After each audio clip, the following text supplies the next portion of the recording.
سلام داملا، اگر به نیت غسل باشی به سر سودا و اگر خوراکخوری بنشینی آیا جایز است؟ نه، جایز نیست. انسانی که در غسل جنابت باشد چگونه وی سودا میکند یا چگونه وی طعام میخورد، اینا برای آدمی که در حالت جنابت باشد جایز نیست. وقتی ما و شما در حالت جنابت باشیم باید که چیکار کنیم؟ باید در حال جنابت از وجود خودمان دور بسازیم. در حالت جنابت خوردن و سودا کردن یا با یکدیگر نشستن و معامله کردن این جایز نیستند. اینا خوب هم نیست، اینا آداب هم نیستند. مگر که در ماهای رمضان در مسئله ها میگذرد که اگر انسان وقتی که در جنابت است اگر از پی جنابت شود ممکن است که روز شود، یعنی از خوراک خوردن باز ایستد، در این صورت که ضرورت است در این صورت اول ما طعام میخوریم بعدا غسل جنابت میکنیم. اینا فقط در ماهای رمضان آمده است. бисёри мардҳо шикоят мекунанд аз простата, хина гирифтагӣ, яъне ки ҳамхобагӣ. ман ба ҳамаи шумо тавсия метиҳам яке аз доруҳои гиёҳӣ ки аз гиёҳ омода шудагӣ аст бо номи паҳлавон. ин барои хунук гирифтагӣ, барои роҳи пешобдон, барои бақувват кардани мардонагӣ ва якчанд сирҳои дигар ҳам дорад. ростиша дар инҷа гуфта наметавонам. агар шумо дар лозим бошад комментария забон нависен паҳлавон. доставка ба тамоми шаҳрҳои русия ва ҳатто ба тоҷикистон ба тамоми шаҳрҳо дар шаҳри душанбе ройгон. هرگاهی که این چنین باشد بایستا که دائما شما در یاد من باشید، دائما در ذکر من باشید. هرگاهی که هر حاجت بر شما می افتد از من طلب حاجت کنید و یاد مرا خیلی زیاد کنید، بکرت و اصیل، حتی روز و شب در یاد من باشید. پیغمبر خدا میگوید مثل الذی یذکر ربه والذی لا یذکر ربه کمثل الحی والمیت. پیغمبر خدا گفتند مثل آن کسی که در یاد خدا هست و مثل آن کسی که در یاد خدا نیست. یعنی کسی هست که خدا را دائما یاد میکند، از خدا دائما دعا طلب میکند، حاجت طلب میکند، و شخصی هست که تماما خدا را یاد نمیکند و در یاد خدا هم نیست، از خدا حاجت هم طلب نمیکند. رسول الله گفتند چی هست؟ کمثل الحی والمیت، مثل انسانی که در یاد خدا باشد حکم آدم زنده را دارد و آدمی که در یاد خدا نباشد حکم آدم مرده را دارد. یعنی انسان زنده از غیر زنده رسول اکرم گفتند که فرق کننده است به این که در یاد خدا باشد یا در یاد خدا نباشد. لو ان رجلا، این حدیثا را ابو موسی اشعری روایت میکند، حضرت گفتند لو ان رجلا فی هجره الدراهم یقسمها و آخر یذکر ربه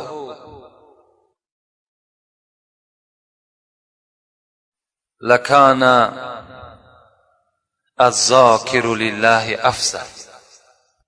پیغمبر گفتند یک مرد هست که در کیسه خود خیلی درهم و خیلی پول زیاد دارد و هر یک مسکین و فقیری که رو پرو می شود با او انسان از همین مال داشتگیش تقسیم میکند. و یک مرد هست که دائما در یاد خدا هست، خدا را یاد میکند، ذکر میکند. آیا کدام اینها در نزد خدا با قدرتر است؟ انسانی که در یاد خداست یا انسانی که دائم در تقسیمات خیر احسان است؟ کدام اینها افضل تر هستند؟ رسول الله گفتند لکان الذاکر لله افضل، که در ذکر خداست، در یاد خداست، در حاجت خداست، این از اون مردی که تقسیم کننده است افضل تر است، با قدر تر است. از این خاطر ما و شما میخواهم یک فرصت یک دم یاد خدا را میکنیم، از خدای خود حاجت طلب میکنیم، زیرا که از جمعه تا جمعه این خود کفارت گناه بنده مؤمن می شود اگر بنده مؤمن دیده و دانسته گناه نکند و از جمعه تا جمعه مغفرت گناه های ما و شما می شود اگر از خدای خود البته طلب کنیم. اللهم انا نسألك علما نافعا و رزقا طیبا حلالا واسعا و لسانا ذاکرا و قلبا خاشعا و شفاء من کل داء. پروردگارا، دست به سوی درگاه بی همتای تو با امید آن برداشتیم که خدایا ما را هرگاهی که علم نصیب میگردانی علم باشد که به منفعت اسلام تو باشد. و پروردگارا، زبانی که بر ما نصیب میگردانی زبان باشد که ذکر کننده یاد تو باشد. و خدایا دلهای ما را ترساننده به سوی خودت بگردان. و پروردگارا، رزق حلال، رزق زیاد، رزق پاکیزه برای ما نصیب بگردان. و خدایا، و شفاء من کل داء، از جمیع دردهایی که در وجود ماست خدایا دردهای ما را نیست نابود بگردانی. ما را، فرزندهای ما را، کیش قومیتی که بیمار داریم خدایا همگی را شفای کامل و شفای عاجل نصیب و روزی بگردان. اللهم حبب الیک و الی ملائک و انبیائک و جمیع خلقک. خدایا ما را محبوب خودت بگردان. خدایا ما را محبوب ملائکه هایت بگردان. ما را محبوب پیغمبرهایت بگردان. ما را محبوب جمیع مخلوق هایی که در روی دنیا خلق کردی محبوب اونها بگردان. ربنا آتنا فی الدنیا حسنه و فی الاخرة حسنه و قنا عذاب النار برحمتک یا ارحم الراحمین. جمعه پیشین موعظه‌ای که با همراهی شما کردیم که مفصلا در باب دنیا و مذمت دنیا بود که در دوام 1 ساعت به سمع شما رسانیدیم. امروز هم باشد انشاءالله کمی در این باب دنیا و مذمت او با شما صحبت ها میکنم و اگر وقت گنجایش دهد انشاءالله یک چند سوال هایی که خیلی زیاد شدن با اونها هم البته جواب گردانی میکنیم. پیش از آغاز صحبت یک غزل حضرت جنونی که در باب مذمت دنیاست و سمع شما میرسانم. بسم الله الرحمن الرحیم. جوز پوچ است جهان با او دل و جان مفروش. جوز پوچ است جهان با او دل و جان مفروش، که به زندان علم یوسف کنعان مفروش. این رباط است که 100 قافله را سازد و خاک. این رباط است که 100 قافله را سازد و خاک. تو به این کهنه سرا روضه و رضوان مفروش. نفس تو نان طلب و جان تو جانان طلب است. نفس تو نان طلب و جان تو جانان طلب است. وصل آن جان جهان بر شکم نان مفروش. وصف فردوس ز تفسیر کلامش بشنو. وصف فردوس ز تفسیر کلامش بشنو. گلشن او تو به این ریگ و بیابان مفروش. وقتی آخر که رسد دیو به یک کاسه آب. وقتی آخر که رسد دیو به یک کاسه آب. تو به این آب عدو گوهر ایمان مفروش. فرصت عمر عزیز است عزیزش داری. فرصت عمر عزیز است عزیزش داری. هر نفس گوهر نایاب تو ارزان مفروش. حور فردوس زند شانه به زلفان بری تو، حور فردوس زند شانه به زلفان بری تو، تو به این پیری کهن جلوه حوران مفروش. ای جنون، ای جنون درد محبت چه مبارک درد است که این سوز دل افروز به درمان مفروش. چگونه ای که ده ها بار و زیاده هم غزل هایی که از حضرت مولوی به شما میخوانم فراموش نکنین که اینها شعر عادی نیستند، اینها خیلی مضمون های زیادی دارد. و حتی چگونه ای که به شما یادآوری کرده بودم باز میگویم که حضرت میگوید زی مضمون حدیث و از کلام الله از اشعارم. این اشعاری که من دارم، این دیوانی که من دارم، این غزلیاتی که من بر شما ایجاد کردم، اینا همه مضمون آیت هستند، همه مضمون احادیث های پیغمبر خدا هستند. جوزی پوچ از جهان با او دل و جان مفروش، که به زندان علم یوسف کنعان مفروش. حضرت میگوید این جهانی که شما زندگی دارین، این جهانی که ما بالای او استقامت داریم، این حضرت گفتن جوزی پوچ است. جوز گفته چهارمغز میگن، یک چهارمغزی که داخلش پوچ است، بیرونش خیلی زینت دارد، خیلی زیبایی دارد، لکن داخلی او پوچ است، داخلی او حسرت است. گفتگی شما با این چهارمغز پوچ چکار نکنین؟ شما آن بستان سرا و آن جنتی که همه نعمتهای خدا بهر شما آماده شده است، اون از دست ندهین. جنت را به این دنیایی که به یک چهارمغز پوچ حضرت تشبیه دادن، به این نفروشین. این رباطی است که صد قافله را سازد و خاک، تو به این کهنه سرا روضه و رضوان مفروش.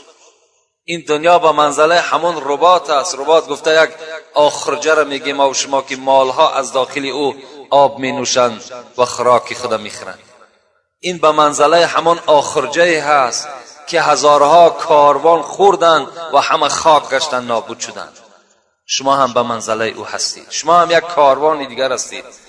از این دنیا یک موضع یک مدت 50 سال 60 سال ناز و نعمت‌های را میخرید، بعداً چی میشین؟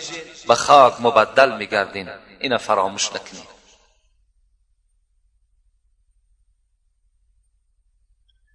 وصف فردوس ز تفسیر کلامش بشنو، وصف فردوس ز تفسیر کلامش بشنو، گلشنی او تو به این ریگ و بیابان مفروش.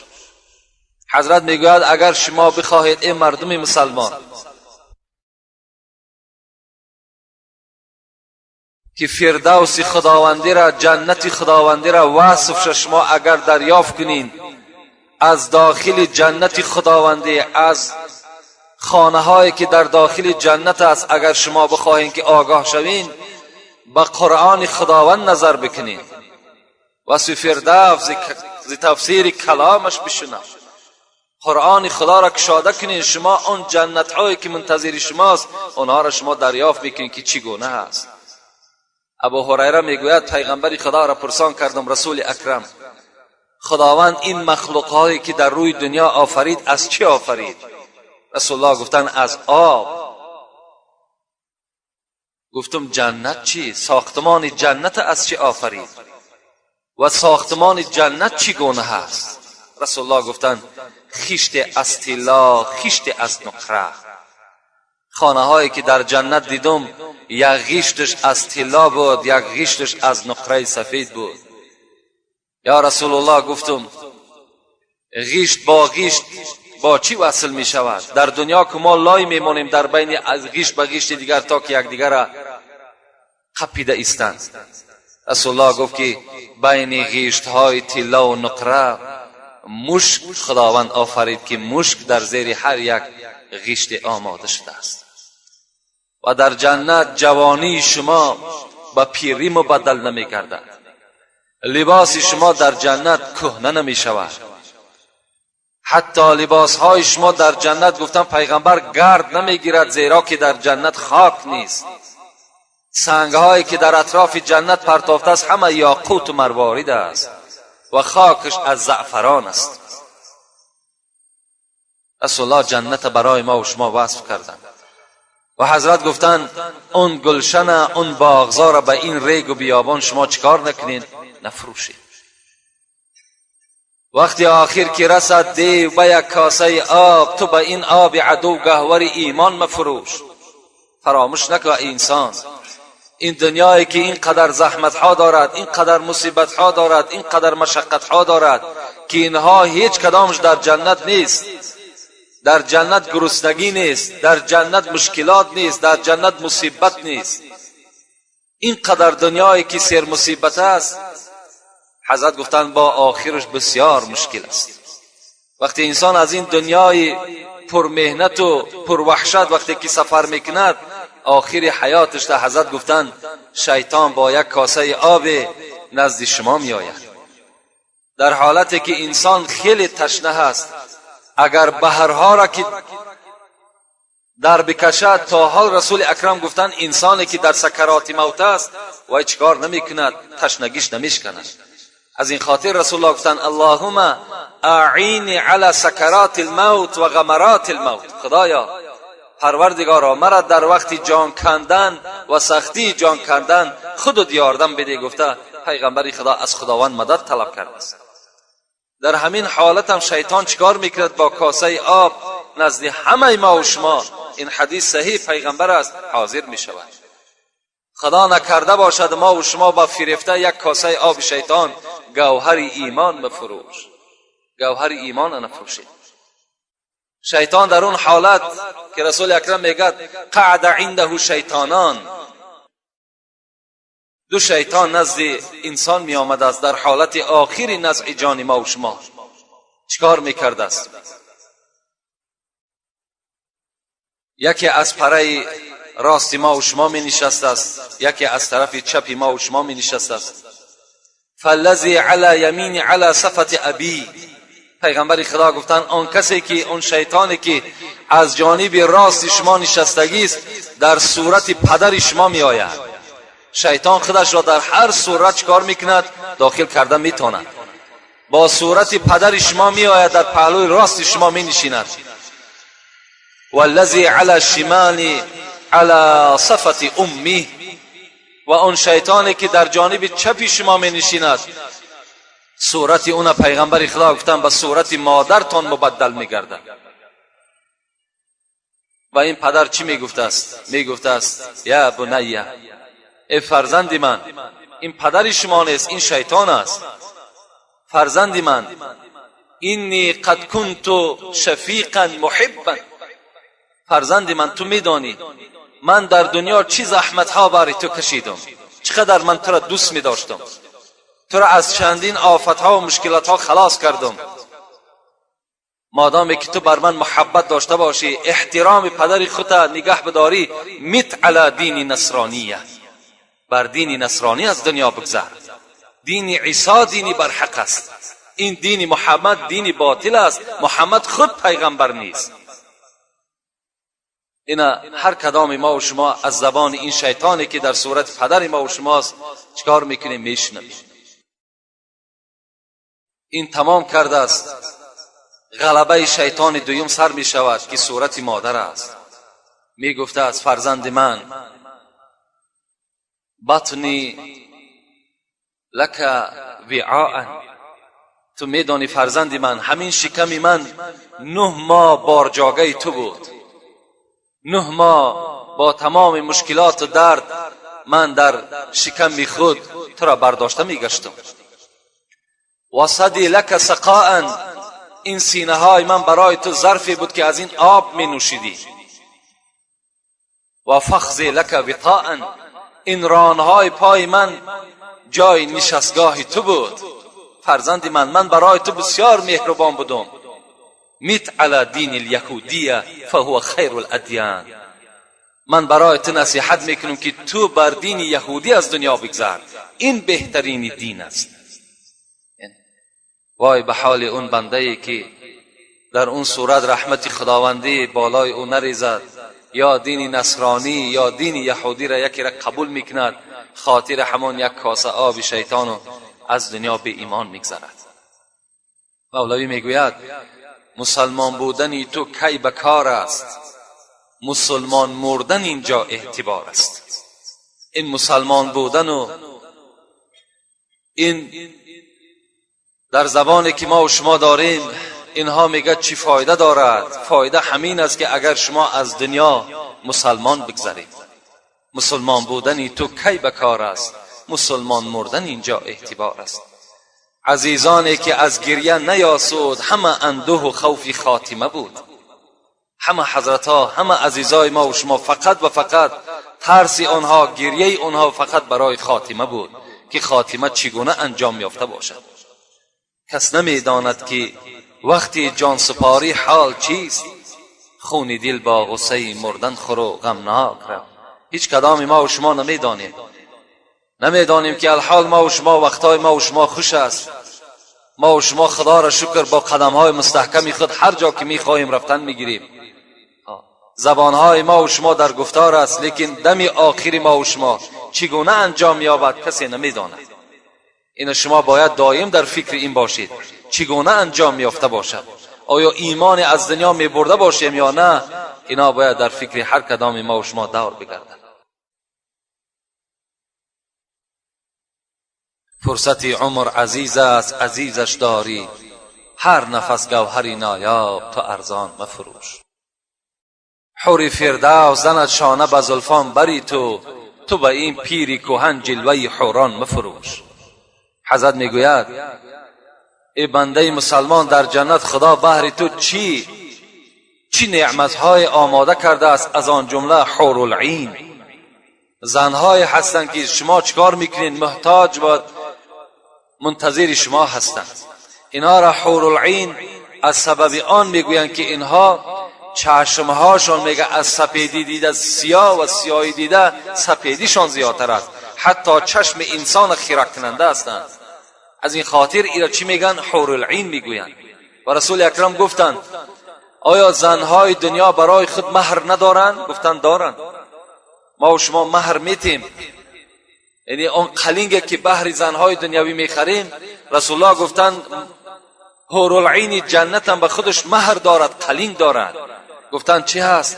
رسول الله گفتند که خوش به حال شخصی که اگر مسجدی باشد در دنیا، یعنی مهر همون حور العینی که در جنت است، همین داخل شدن مسجد ما و شما، یا 5 وقت نماز با جماعت خواندن ما و شما، یا مسجد در روی زمین دوست داشتن ما و شما، این خودش مهر حور العین بود است.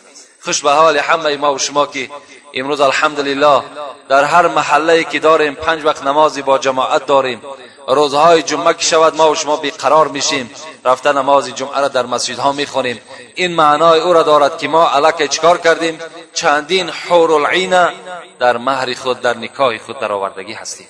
رسول الله میگوید که ابو هریره میگوید من غدا الى المسجد او راح اعد الله له فی الجنه نزولا كلما غدا او راح. پیغمبر خدا گفت هر جوان، هر مردی که اگر از سحر تا بیگاه در داخل مسجد باشد، یعنی 5 وقت نمازی با جماعت داشته باشد، خداوند چیکار کرده است؟ اعد الله له نزولا فی الجنه. وای به مسجد می آید. ما و شما به مسجد آمده استیم و در جنت برای ما و شما پیغمبر خدا میگوید که خداوند دسترخوان آماده کرده، فقط منتظر ما و شماست. روزی که مرگ بالای ما و شما فرا میرسد، دسترخوان تیار است، ما و شما نزد دسترخوان حاضر میشویم. خوش به حال اون برادرانی که در دنیا نماز 5 وقته دارند، مسجد دوست می‌دارند، برای بنای مسجد حرکت ها دارند، یاردم ها دارند. این معنای او را دارد که حور العین چیکار کردند؟ در نکاح خود در آوردند. و این چنین نظم های حضرت هر کدامش چندین آیت ها و حدیث ها را در بر میگیرد. اعوذ بالله من الشیطان الرجیم، بسم الله الرحمن الرحیم. قد افلح المؤمنون.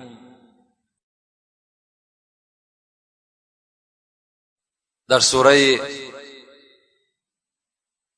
پاره 30 از قرآن خداوند بر ما و شما خبر می‌دهد به تحقیق نجات یافت مؤمنها. کدام مؤمنها؟ همان مؤمنهایی که در یاد خدا باشند. و در دوامش میگوید و نماز خدا را انجام بدهند.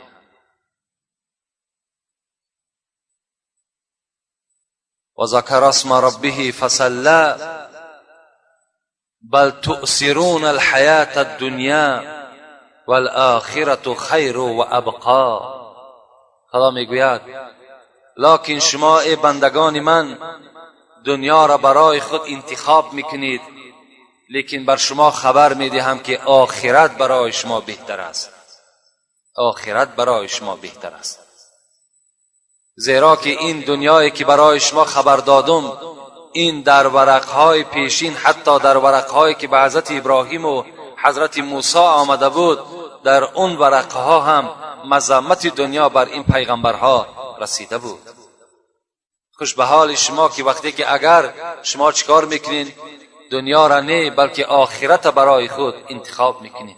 زیرا از حدیثهایی که جمعه پیشین بر شما گفته بودیم، پیغمبر خدا گفته بود ان الله لم یخلق خلقا ابغض الیه من الدنیا و انه منذ خلقها لم ینظر الیها. رسول اکرم فرمودند خداوند میگوید به درستی این که من مخلوق آفریدم، بدترین مخلوق به سوی من است که این دنیا هست. از زمانی که این دنیا را من آفریدم بر سوی این دنیا من نظر رحمت کردگی نیستم. حتی که در حدیث های دیگری پیغمبر میگوید لو كانت الدنيا تعدل عند الله جناح بعوضة ما سقى كافرا منها شربة ماء. پیغمبر خدا گفتن اگر دنیا در نزد خداوند قدر می داشت، قیمت می داشت، همین دنیایی که ما و شما زندگی داریم، نمیگذاشت که این کافرانی که قرآن انکار میکنن، خدا را انکار میکنن، محمد انکار میکنن، نمیگذاشت که اینها از این دنیا یک قطره آب بنوشند اگر دنیا به شرطی که در نزد خدا قدر میداشت. البته مادامی که خانه های ما و شما که برای ما و شما قدر دارند، ما و شما دشمنی خدا در خانه نمیگذاریم. هیچگاه راه نمیتیم که در خانه ما و شما دشمنی ما و شما داخل شود. لیکن دنیا که مخلوق خداست و در نزد خدا هیچ قدر قیمتی که ندارد، نظر کنین که دشمنی خدا هم نعمت چه خورده است، مسلمان خدا هم چیکار کرده است، نعمت خورده است. خداوند میگوید من نمیگذاشتم که دشمنی من یک قطره آب از این دنیا بنوشد و اگر دنیا به سوی من محبوب میشد.